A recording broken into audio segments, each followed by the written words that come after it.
Thank you, Hassan. Thank you. Welcome to afternoon session on RTC, ramp traffic console. And this is a great ATD-2 user interface, RTC for ramp personnel, including ramp controllers and managers. It's a very important component of ATD-2 IS system because it provides common situational awareness between ramp and ATC tower, so that it cuts down substantially verbal communication between ramp manager and air traffic control tower manager, as well as among ramp controllers and managers. So this is a great tool for providing excellent and common situational awareness. And then RTC also displays pushback advisories to the ramp personnel, both target off-block times as well as target movement area entry times, TOBTs and TMATs for metered flights, surface mirroring flights, as well as controlled flights like aircraft flights or EDIC flights, their pushback time so that they reach the runway right time to be inserted in overhead stream. So this RTC provides all the advisories from surface scheduler or metering algorithms. And RTC has many other useful features to make ramp control more efficient, and you'll hear about all those nice features in these sessions. So this breakout session is first part out of two parts. So in this part one, you'll hear from the speakers main features of RTC capabilities along with the use cases. And part two, which will be right next session after this, you'll hear more about lessons learned from our field evaluation, which began September 2017 through today, actually. So almost like 2 years now in the field, almost 24/7. So they are heavily using ramp controllers in Hub Control Center, Charlotte Airport. Heavily they are using RTC tool. So before we move on, let me introduce our speakers here today. So first, Debbie Bakowski on my left side. Debbie is the human factors lead for ATD-2 project. Debbie is responsible for designing user interfaces of ATD-2 system and conducting user training and conducting surveys to obtain user feedback. Debbie is also responsible for human-in-loop simulations. On my right, next to me, Cynthia Friedman. Cynthia is the lead of ATD-2 software development, especially responsible for user interfaces, including RTC and STBO, Surface Trajectory-Based Operation clients, in close coordination with human factors team, like Debbie, and also field partners. So Cynthia is very well familiar with all the user requests and user feedback to reflect all those feedbacks on the software design and implementation RTC. So with that, I'd like to turn over to Debbie.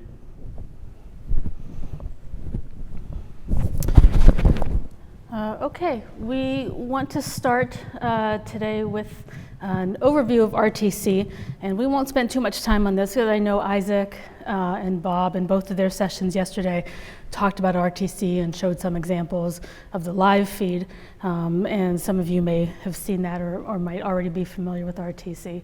But we do want to show some examples of where we're using color coding, where we're applying symbology and icons, and where we show some visual cues and visual reminders to the users.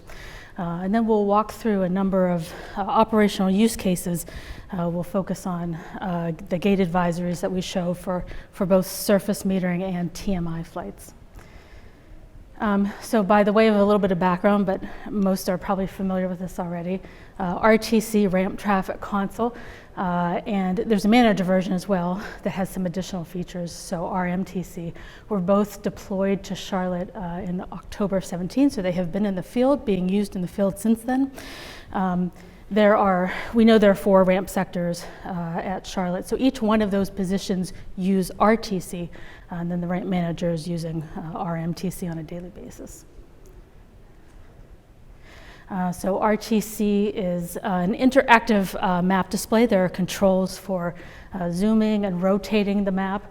There are a number of settings and user settings in here that control how information is displayed on the map, what information is shown.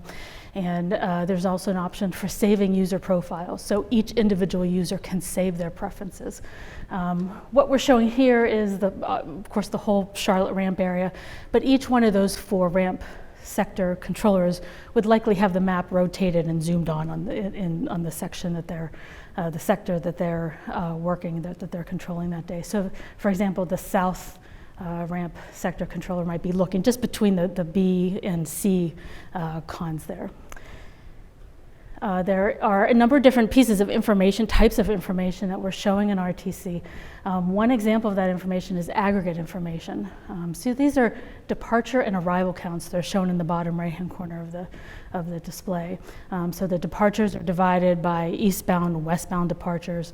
And those are flights that have pushed back from their gate but have not yet taken off on the runway.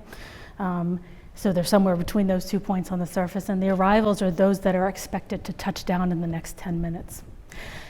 Each of these is actually a button that can be selected that is clickable. In this example here, I clicked the eastbound departure count button to see the 8 individual flights that made up that count of 8 flights. And there's some additional information there in terms of how long they have been taxiing. So that's an example of sort of aggregate information that we show. We also show information in RTC that pertains to multiple flights. So this is an example of the notification banner, which is up in the upper left-hand corner, just above the map there. And these are just a couple different examples of the kinds of notifications that might be shown there.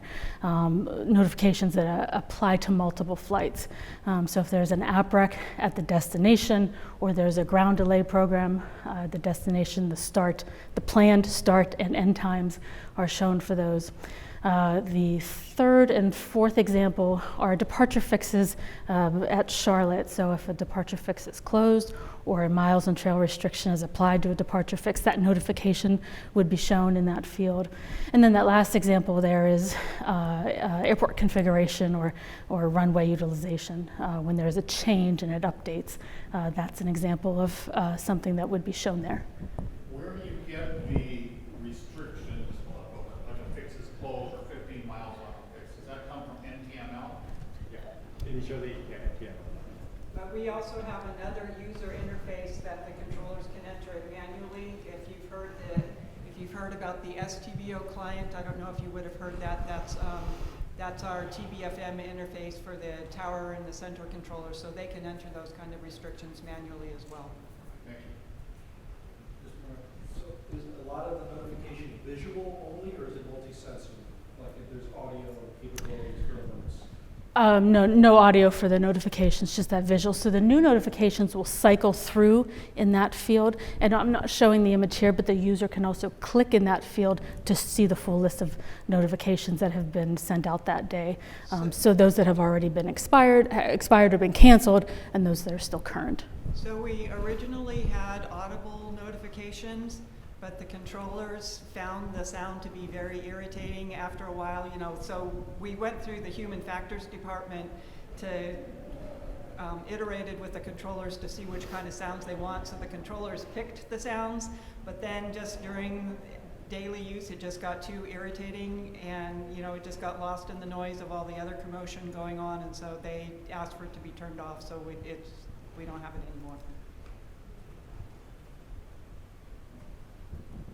Okay. So in addition to the information that can apply to multiple flights in RTC, we're also showing individual flights. So all of the individual arrival and departure flights on the surface are represented in RTC. This is an example of one of those flights. This is a departure flight that has not yet pushed back from its gate. It's represented as a flight strip that's tethered to its gate. That line might be a little bit hard to see, but there's a line between the flight strip and the gate number. And when we zoom all the way in on these flight strips, we can see the full set of information that they include. And it's a little bit different for departures and arrivals, but this departure flight, we show the call sign, the aircraft type, We show the scheduled departure fix and the destination, in this case Denver. This flight is currently sitting at gate B8. It is scheduled to assign to leave the ramp through spot 9 and assigned to runway 18 center. There's another field there that's a time field, and all times in RTC are shown in UTC format, but that 2220 represents the P time, or the ticketed time, scheduled departure time for that flight. That field is actually configurable. There are a couple different options of which time to show in there. We'll talk about that a little bit later on when we get into more detail.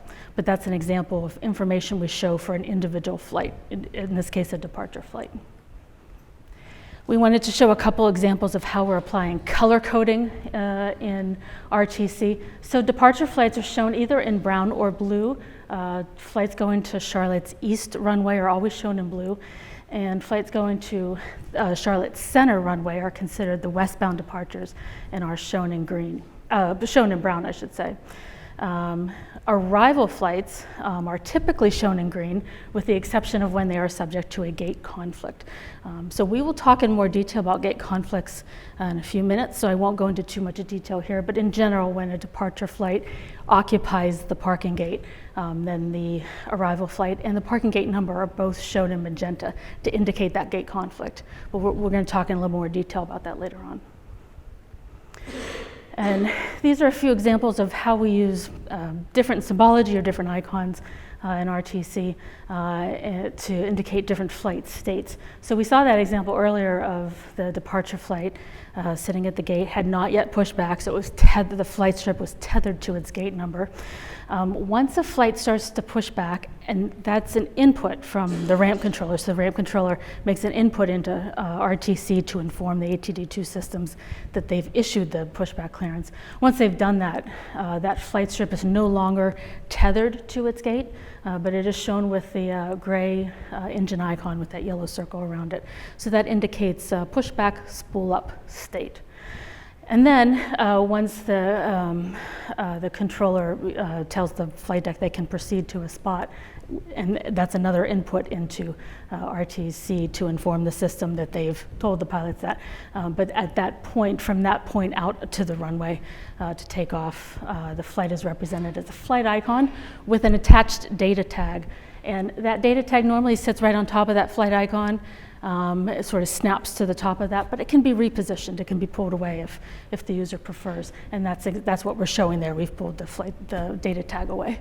Is there a question? Are those all mouse clicks or some other input? It's a mouse click to indicate pushback, and so there's, and we'll show it. We'll see the right click menu here in a few examples.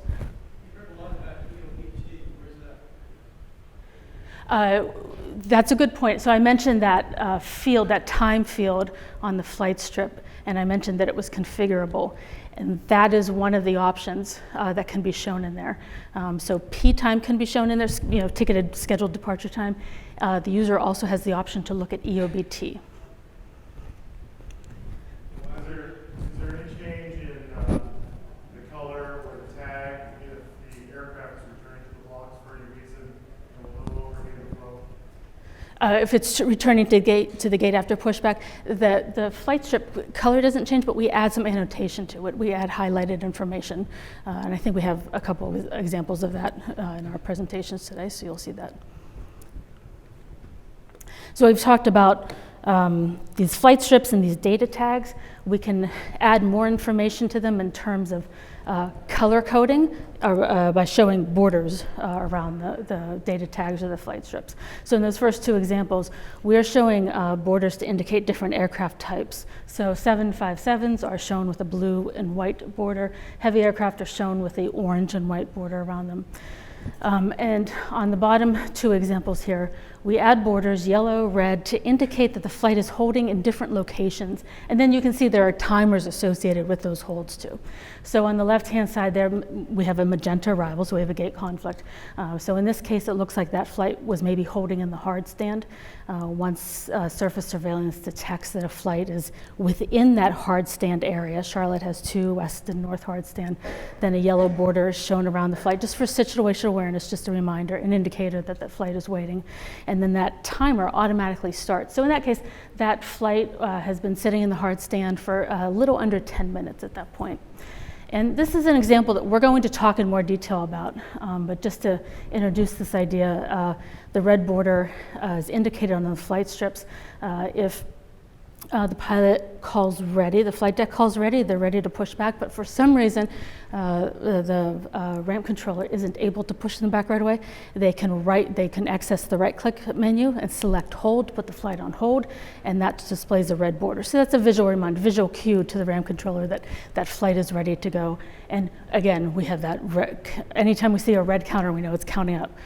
So that flight has been on hold for about 5 minutes. But we will talk and we'll go a specific example of that when we get to the operational use cases. You mentioned that an individual user could have their own view. Did you hard code these criteria though? So like the next controller coming on, instead of having they want to switch it up, or is this now all hard coded? So the color of the borders is hard coded. That's not something that the user can change.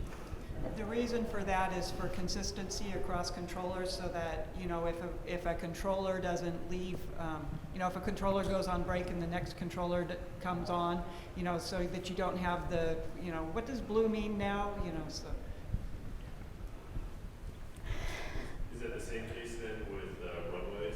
So you've got aircraft color coded by runway, is that same? So like if you have one airport to another, in that. Yeah, go ahead.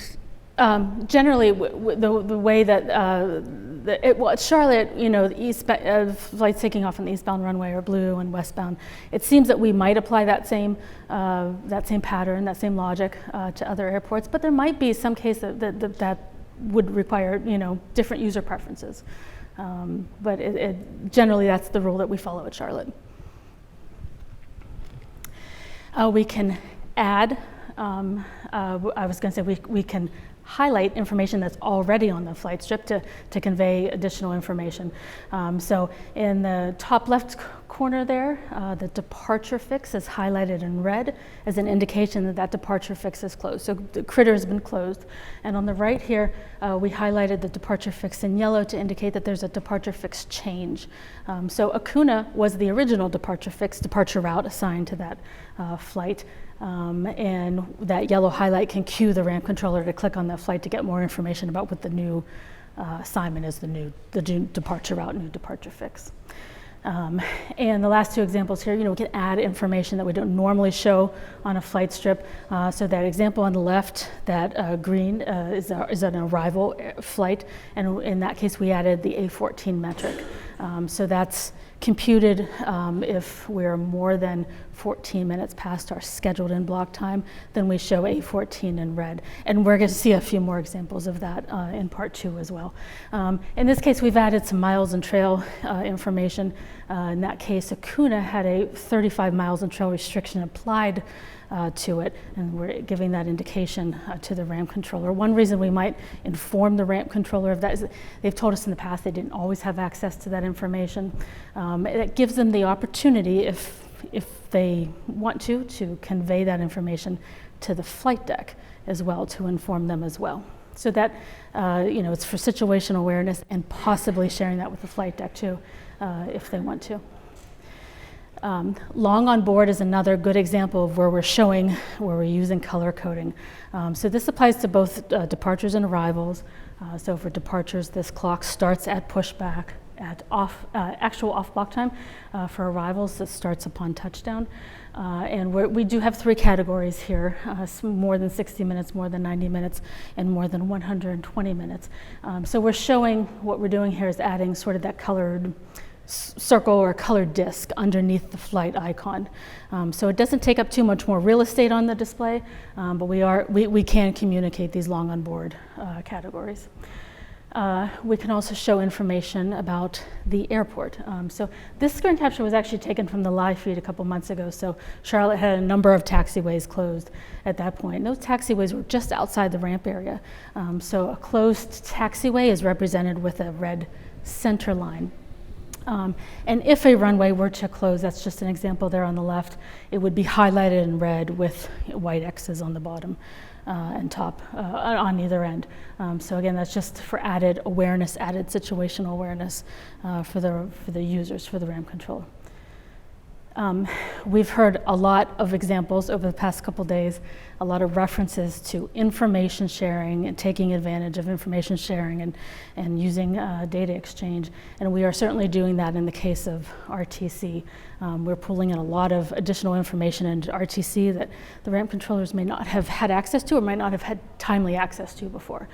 So just to give a sort of a quick overview here, a quick summary, airport surveillance plays a big role in tracking aircraft on the surface so we can show an accurate representation of where the departure and arrival flights are. Ramp controllers can be making inputs into RTC that are then represented visually on the interactive map. So one example of that might be an emergency status. If they become aware of an emergency issue on a flight, they can make an input into RTC, and that flight will be shown in red, for common situational awareness.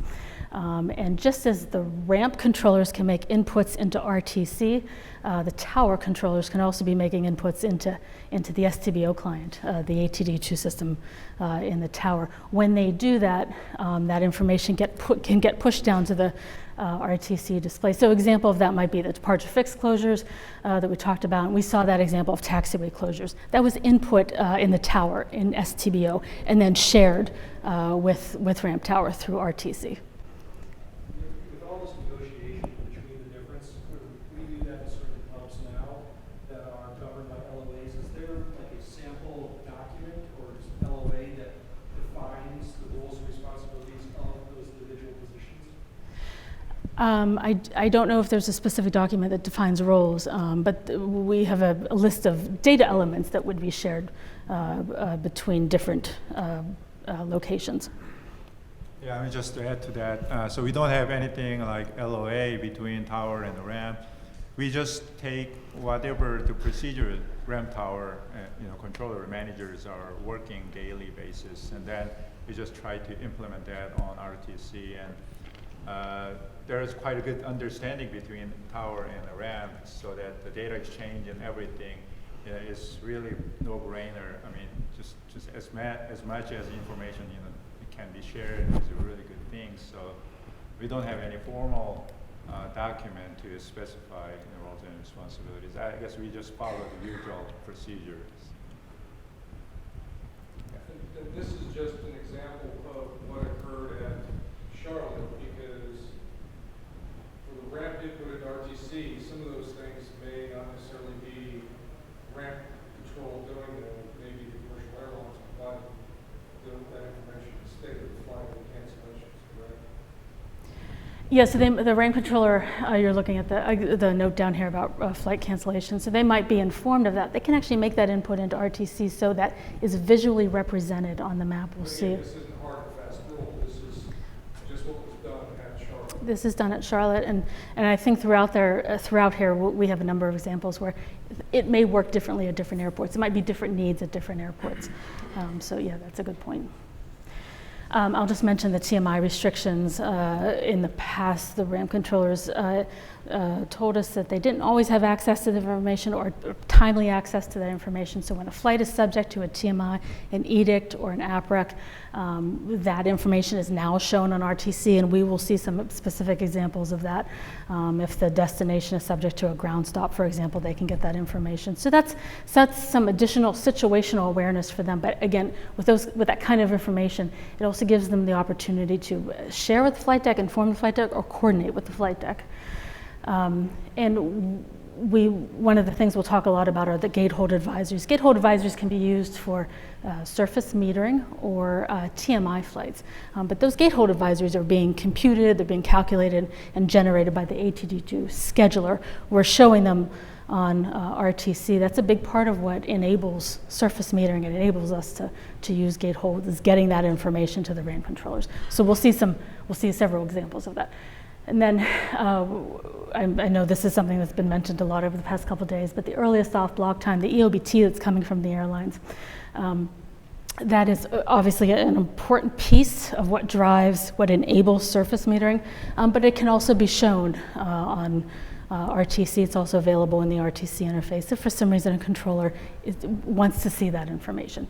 So as we walk through our examples today, we'll have some notes here about information sharing and to sort of emphasize the importance of getting this information to the RTC display. So we'll start our operational use cases by looking at surface metering. And this is something that's probably been discussed a lot in other sessions, but just by the way of a little bit of background here, surface metering started at Charlotte in November of 2017. Initially started in banks 2 and 3, has since expanded. I think they use it further into the afternoon now. And of course, we know that the idea is to use short gate holds to reduce some of those longer departure queues out of the runway. Just to put a little bit of context around the gate holds, the gate advisories that we're going to be talking about here. These are averages from Bank 2, but in Bank 2, since it has started, 23% of departures were advised a gate hold, and actually only 16% of those, 16% of departures were actually held at the gate. A couple of reasons for that, and we'll dive into the scheduling here, and that will become, we'll show some examples of why not every single flight that's advised the gate hold is actually held at the gate. In terms of average gate hold for surface metering, that is just about 6 minutes, according from the average from banks 2 and 3. And we wanted to talk a little bit about how surface metering is triggered. We just wanted to remind, as we go into this discussion here, Cynthia, I think, is going to speak a little bit to this plot. This is an image that we took from the surface metering display, which is a tool that the users are using. They can set the static time horizon, the look ahead time. So there's some parameters they can set in there, but they can also use that to view demand. And what we're looking at here is excess queue time for triggering surface metering. I'll turn this over to Cynthia.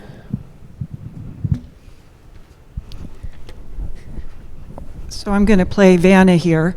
So this green line here says target threshold 12 minutes. And so the ramp manager and the tower manager are collaborating to decide how much of a queue that they want at the runway.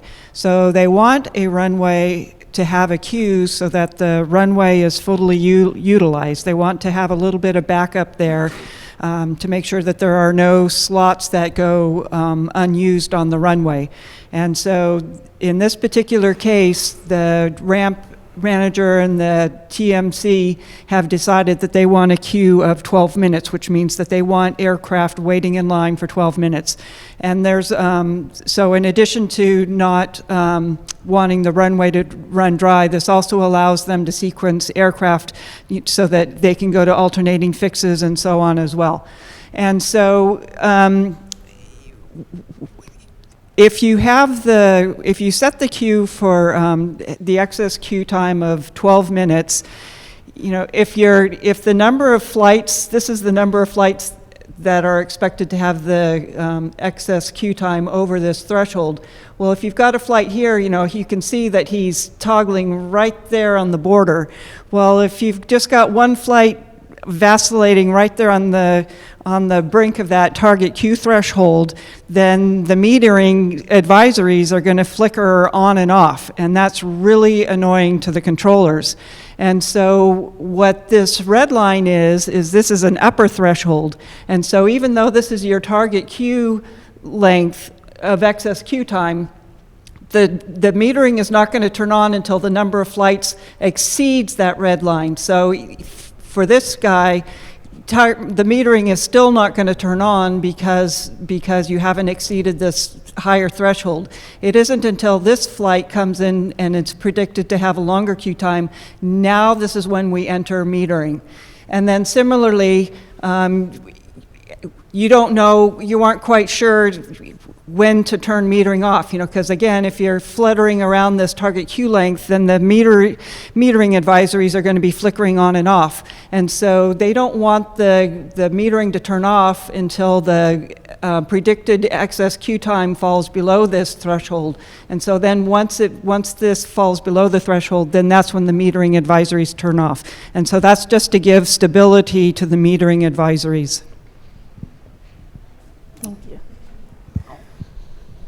We wanted to show an example here of the schedule, but this plays a big role in what we end up showing to the RAM controllers on the interface. So I've oversimplified this a little bit. This is just a notional example here, but we know that the scheduler is developing a runway schedule and slotting aircraft into open slots on that runway schedule during surface metering. And what that does, in this example here, this particular flight may have gotten slotted in at 20:58. What that does is that gives us that runway time, gives the scheduler that runway time, determines that runway time. We know what time we want them out there. The next question is, what time do they push back from the gate in order to get out to the runway at that time to be in compliance with that? So in this example here, we're assuming, and this is just an example, but we're assuming maybe a 15-minute taxi from the gate. And then we're also looking at predicted queue time, which takes into the account the demand on the surface. So maybe if that were 12 minutes, we would know that in total that we need to allow 27 minutes. So that means we want our target off block time. The time we want them to push back from the gate is 27 minutes earlier than the runway time to get them out there on time. So that target off block time is obviously very important for surface metering, for enabling surface metering, but we mention it here because it's also, it sort of drives the information that we show to the RAM controller. So we don't actually show them the target off block time.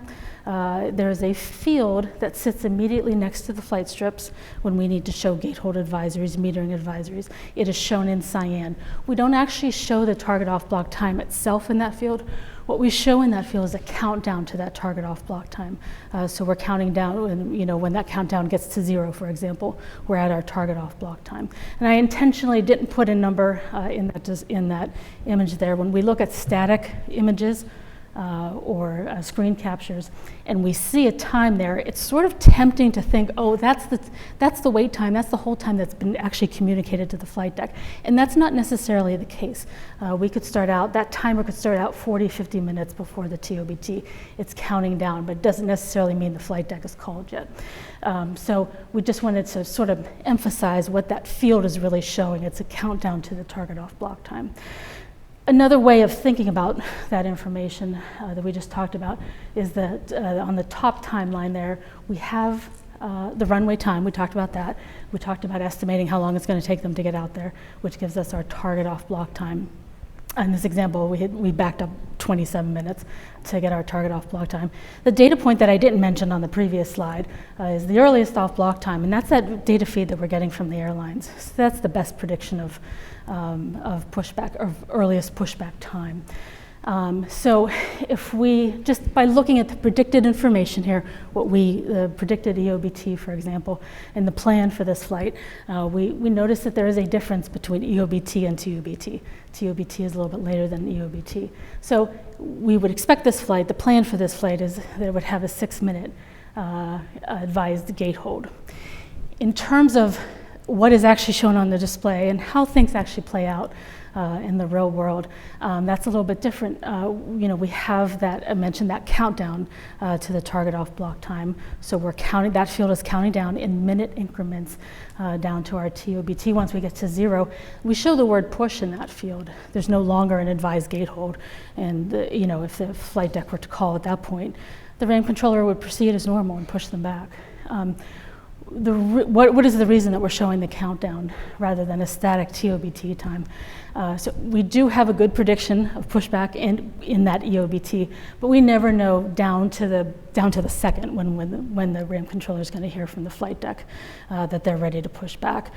When the RAM controller does hear from the flight deck, the information that they need in front of them at that point is how much time, how much duration of time do we have until that target off block time. That's the information they need at that very moment. For their own information, to get an idea of how long this flight is recommended, advised to be held, and if they want to communicate that to the flight deck as well, they want to give a clear representation of that.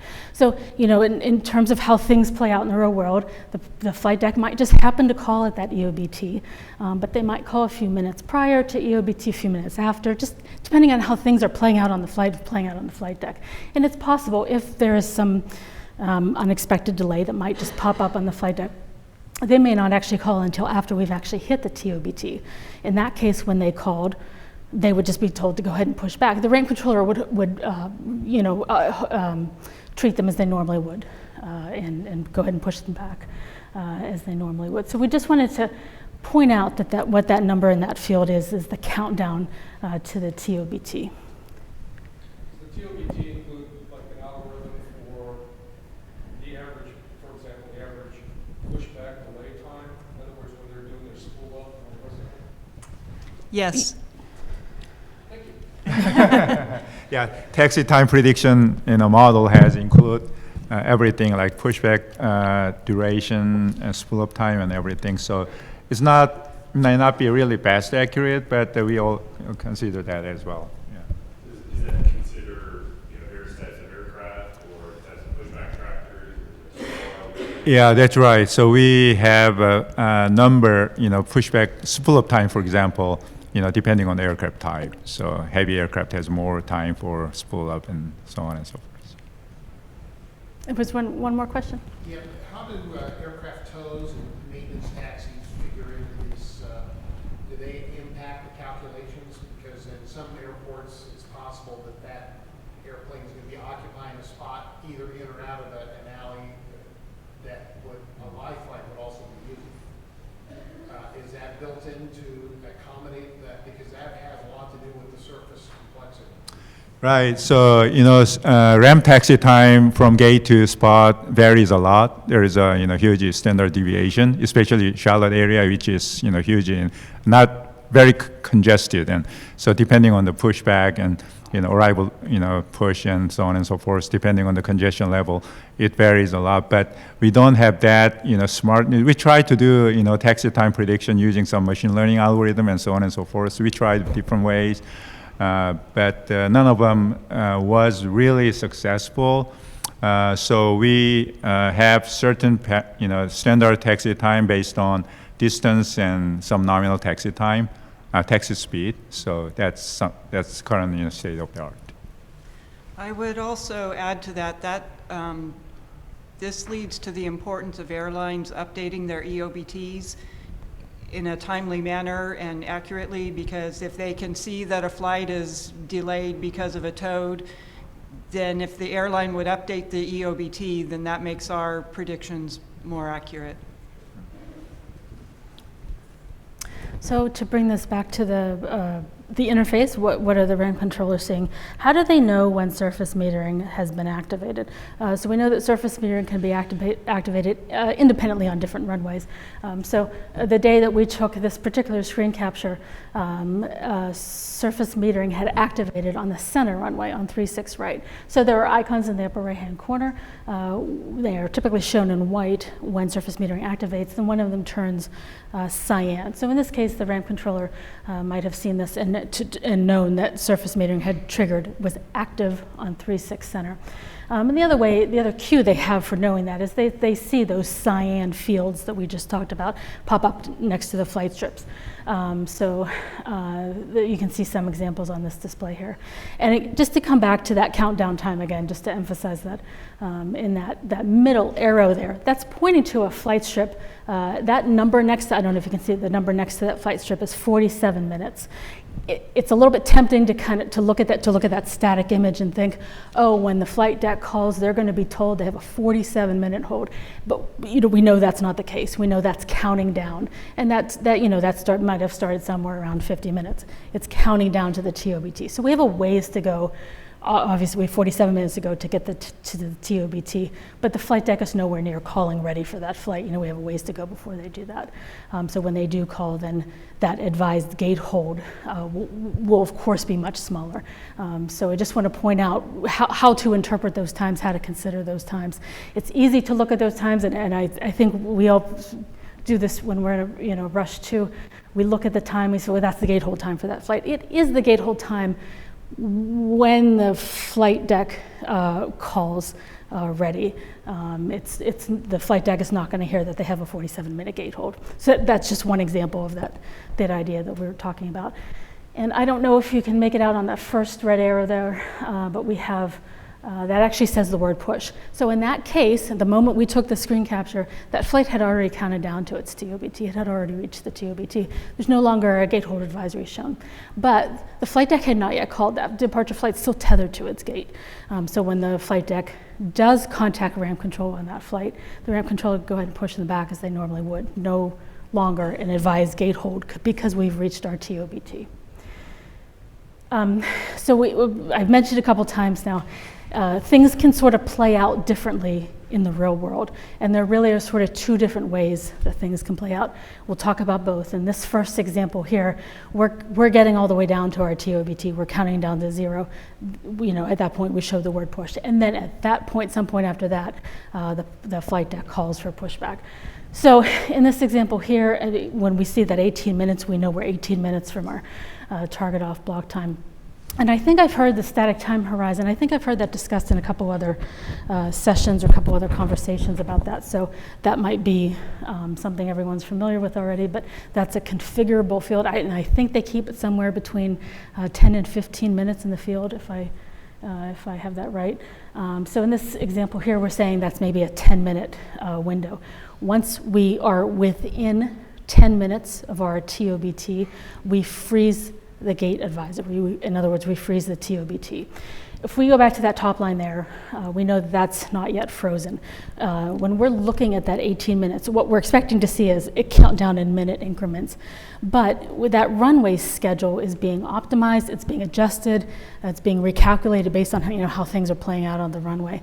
If that runway time changes, that means our TOBT in support of that runway time is going to change. If the TOBT changes, then we know that that countdown might jump a little bit, might adjust. We might be looking at that 18 minutes and we might see it jump up to 21 minutes or down to 14 minutes. There might be an adjustment there. When we see those jumps, we know what's happening. We know that the runway schedule is has been adjusted.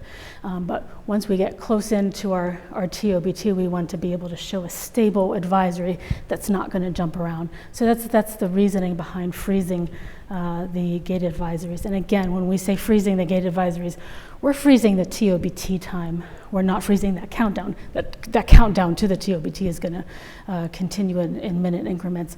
What we're doing is we are freezing the time that it is counting down to. How do users know how do the users know the TOBT is frozen? We invert the colors on the display. So once they're frozen, we show black text on a cyan background, for example. That's an indication to the user that those TOBTs are frozen. What does it mean to them? It means that the time isn't going to jump around at all. The time they see there is reliable and stable. That timer continues to count down. In this example here, we count all the way down to 0. At that point, we show push. There's no longer advised gate hold, and the flight deck would call for pushback. There's another way that this can all play out. And this is a little bit different. It really impacts what we show on the interface and what information we showed to the ramp controller and the input that we ask from them. So in this case, the flight deck contacted ramp control while there was still time remaining on that counter prior to reaching the TOBT. So what we ask of the ramp controller is, if that happens, for them to access their right-click menu, there are a couple options on there. We ask them to select hold. Putting a flight on hold is an important input for the scheduler. It informs them that informs the scheduler that the flight deck is ready. But it does a couple things. At that point, if the TOBT isn't already frozen, we freeze the TOBT at that point, so that that advisory isn't jumping around. We have a stable, reliable time at that point. The other thing we do is show more detailed time information. So instead of just 5 minutes, we would show 5 minutes and 24 seconds as an example. And the other thing we do is the red border, and we saw the red border earlier. We apply a red border as a visual cue, visual reminder for the ramp controller that this flight deck has called ready. They are ready to push back. That timer is going to continue to count down while we're holding that flight at the gate. when we get within 2 minutes, we change that highlight from cyan to orange as an indication to the ramp controller. And if by chance the controller still hasn't pushed the flight back, when we get to 0, when we get to the TOBT, we show the word push in red, that pulses to get their attention. And any time we see a red timer, we know it's counting up. So at the moment we happened to take that particular screen capture, we were 8 seconds past our TOBT for that flight. And again, the changes in the interface are to bring it to the ramp controller's attention that that flight is getting close. Question, to what extent are there existing user interface guidelines for displays that you might have, like how standard is this, or is this completely, do you think it's completely custom to what you guys came up with for working with Charlotte? I don't have too much background on that. I know you and Cynthia might. I'm not aware of the standards that we used. My understanding is this is based on working with the ramp controllers and getting their feedback. Yes, that's exactly right.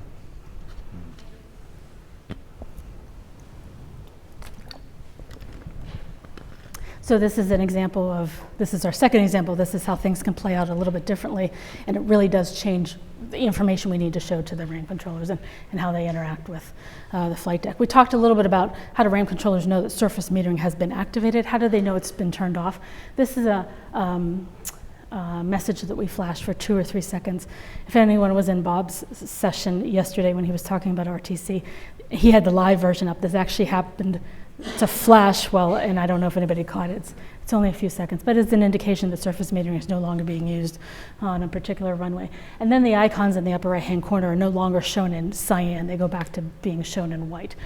So that's another indication as well. And then those cyan advisories that sit next to the flight strips, they would also be removed. So a couple cues for the ramp controllers when surface metering is turned off.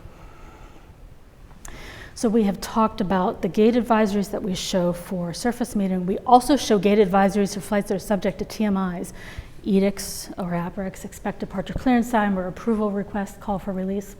And we'll show a couple examples of these, and these will look identical. They are shown in cyan right next to the flight strip, and again, they are countdown timers. They're counting down in minute increments to our target off block time. So in that way, they look very similar or identical.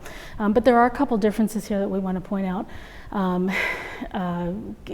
One is that gate hold advisories for TMI flights are shown all of the time. So regardless of whether surface metering is active or not, all times of day, we do show gate advisories for TMI flights. We want to be able to take advantage of any gate holds there that we can, and that applies all of the time. And the other note to make here is that flights are subject to TMIs. Flight that is subject to an edict or an APREC is not also subject to surface metering. It's excluded from surface metering. I guess there's the potential there for like a double delay, and we don't want to put a double delay on a flight. For TMI flights, we want to focus on that wheels up time that they have out on the runway and enabling them to be in compliance with that. So we'll take a look at a couple examples here. This is an example of an edict flight, and again, just to mention that the ramp controller said they haven't always had this information available to them in the past or available in a timely manner. So we do display this information now when a flight is subject to an edict. We show that in a yellow highlighted field on the flight strip. So E for edict, and that time, 23:06, that's the wheels up time out on the runway. So they have an awareness of that. In this case, if you notice the P time, just 21:45, if the flight deck had contacted ramp control somewhere around that 21:45, then the edict time is more than an hour out. So they would have had a longer gate hold here. So if they would have called in somewhere around 21:45, the ramp controller would have seen 54, 55, 56 minutes for the gate hold, and they would have advised the flight deck of that. So I think in particular with edicts that those gate holds can be a little bit longer because the edicts can be a little bit farther out. Debbie, 10 minutes. 10 minutes. This is an example of an APREC. APRECs work a little bit different, so I do want to point this out. This is someplace where we've asked something of the flight deck here. When a flight is subject to an APREC, we know it's subject to an APREC, but we don't have the wheels up time yet. What we've asked of the pilots is when they're ready to push back, just before they're ready to push back, contact the ramp controller, we've asked them to contact clearance delivery in the tower. The purpose of doing that is to trigger negotiation of that wheels up time. That negotiation doesn't happen until they hear from the flight deck. So we've asked them to do that. Once that time is negotiated, we can push that time to the RTC display. So in this case, our APREC time, our wheels up time out on the runway for this APREC, 32 minutes after the hour. And I think typically, oftentimes with APRECs, maybe those are a little bit closer in than EDICs. So if the flight deck happened to call somewhere around there, the scheduled P time, the time that they're aware of, maybe 9 minutes after the hour, at that point, that countdown timer would have been somewhere around 2 or 3 minutes. The ramp controller would have advised them of that 2 or 3 minute gate hold. That's a much shorter gate hold because the APREC is a lot closer in. And I do want to make the point that this question has, we did a research simulation, a human-in-the-loop simulation at NASA a few months ago, and we worked with some ramp controllers. And this question, maybe more of a concern, came up. They were concerned about these TMI flights. Why are we holding them at gate so long? Or do they have enough time to get out to the runway? There was a concern, maybe like an uneasiness around that. Maybe it's a little bit differently than they normally handle them. But the point we wanted to make is, we showed that chart with the runway time and the TOBT. That wheels up time becomes our runway time. We back calculate from that. Again, we take into account taxi time, traffic demand to get our TOBT. So that TOBT is in support of those wheels up times, those TMIs out at the runway. And that's a concern that I've heard, so I wanted to mention that. And it's because the flight deck calling clearance delivery in the tower just before they push back is such an important step here. We don't get that wheels up time unless they call. If for some reason that call doesn't happen, for some reason that the flight pushes back before that call happens, we turn that APREC field from yellow to red as an alert, an indication to the ramp controllers, and hopefully give them the opportunity to, at some point, negotiate that time. But ideally, we want that time negotiated prior to pushback so that if there is a gate hold that we can take advantage of, even if it's just a few minutes, 2-3 minutes, we want to be able to do that. We want to be able to, in terms of fuel savings and reduction in emissions. Question. So if an APREC is required, Control Center has no way of knowing that unless FAA informs them, correct? Or does something on their side to indicate there was an APREC, correct? Is it coming from the FAA, right? Yeah, so it has to be initiated by the FAA ATC. Not an NTML entry necessarily, so it couldn't scrape from there. It has to be probably some manual input by the FAA or notification by the FAA, correct? Right, that's right. So either NTML or someone manually input to SDVO, tower tool, then automatically transfer to this ramp tower. And then if you're pushing without the APREC being done, that could be calculated automatically because the system would know by then. But again, that would require some kind of input by the FAA, correct? When they negotiate a time on the FAA side, this would recognize the fact that it has been done because of some input from the FAA. Yeah, I'm not sure how that plays out in the field. I don't know if after pushback the FAA is somehow notified of that. I'm not sure if there's a mechanism for that or not. Yeah, it's the Centaur controller on the TBFM. He inputs the time, and that time gets sent in a message. Okay, no, that makes sense. So it sounds like we're just down to a few minutes here.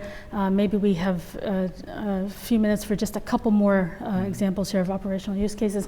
I wanted to point out gate conflicts because we talked about that earlier. So, just generally speaking, if there's a departure flight sitting at the gate and an arrival flight is on its way in, we indicate a gate conflict by showing the arrival flight in magenta as well as I know it's small there, but the gate number as well.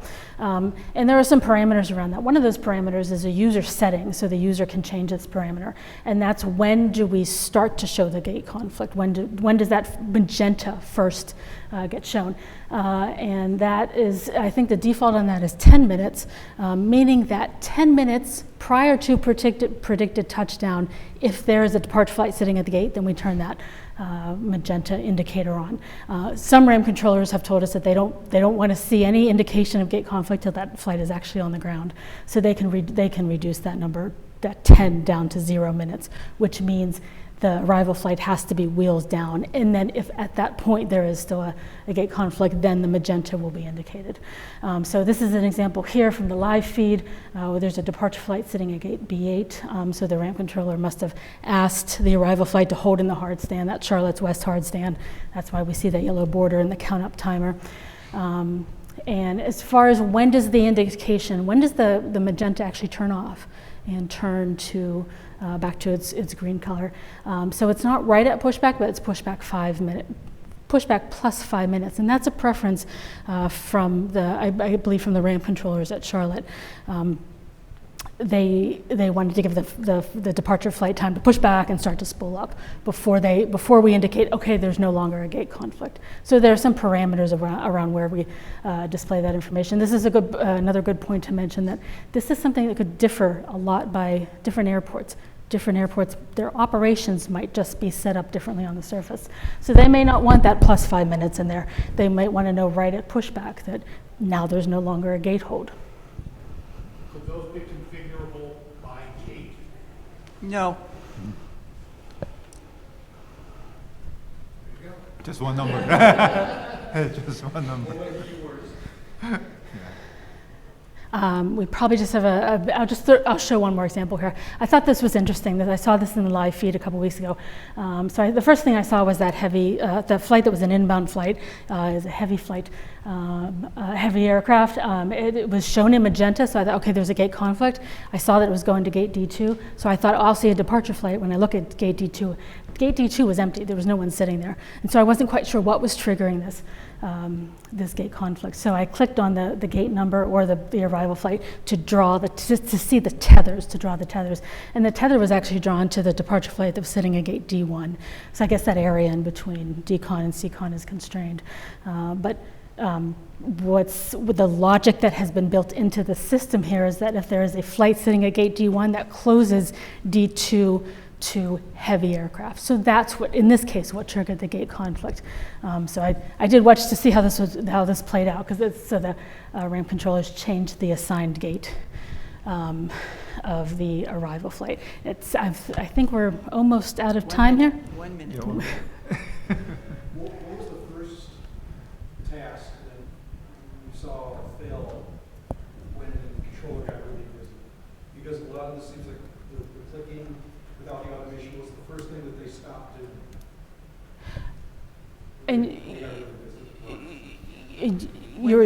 When they get really busy, they stop doing the pushback, issuing the pushback clearances. In other words, when they issue a pushback clearance, we want them to make an input into Right. RTC, and if they're busy, maybe that's the thing. Yeah, sometimes they forget to do it because they are so busy doing other things. So we really emphasize them to right click to clear push or taxi clearance and things like that. That is really the way to communicate with the scheduler.